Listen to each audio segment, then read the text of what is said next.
Халық қазынасы ұсынады.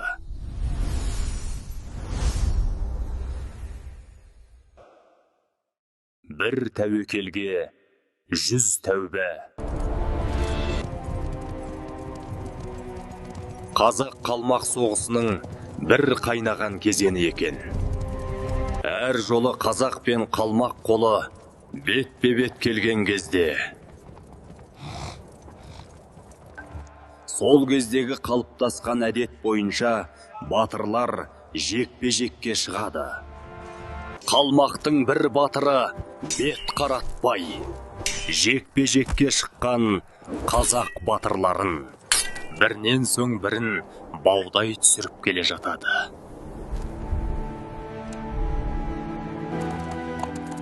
Сол кезде болып жатқан көз алдындағы жайттарға қарап тұрып, Бұхар жырау Абылай ханға бұрылады.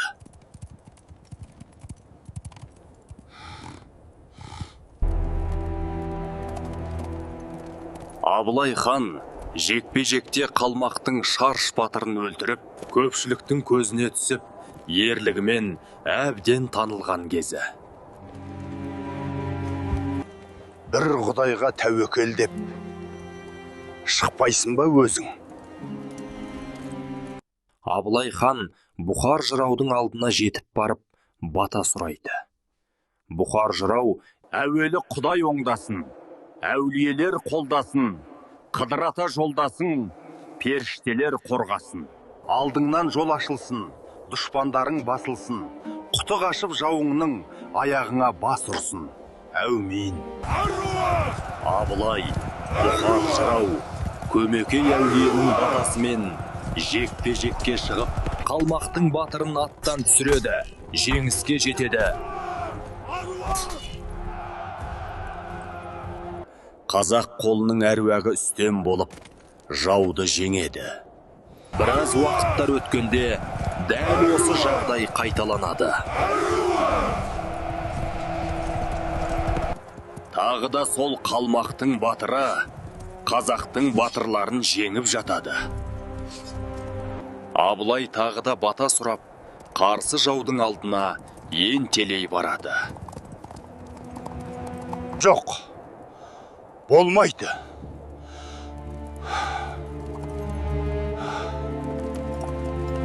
Өзіңіз айттыңыз емес пе?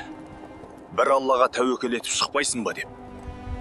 Бір Аллаға тәуекел етіп тұрмын. Сол кезде бір тәуекелге 100 тәубе деген бар. Сен алдыңғы жасаған тәуекеліңнің тәубесін қылып болған жоқсың.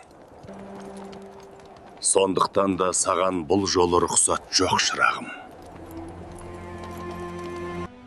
Қазақтың хандары да, билері де осындай болашақты көре білетін, көкірек көзі ашық, рухы азат әулиелердің батасымен, ақыл кеңесімен, өзінен әлдеқайда қуатты күшті, саны көп дұшпанын жеңді.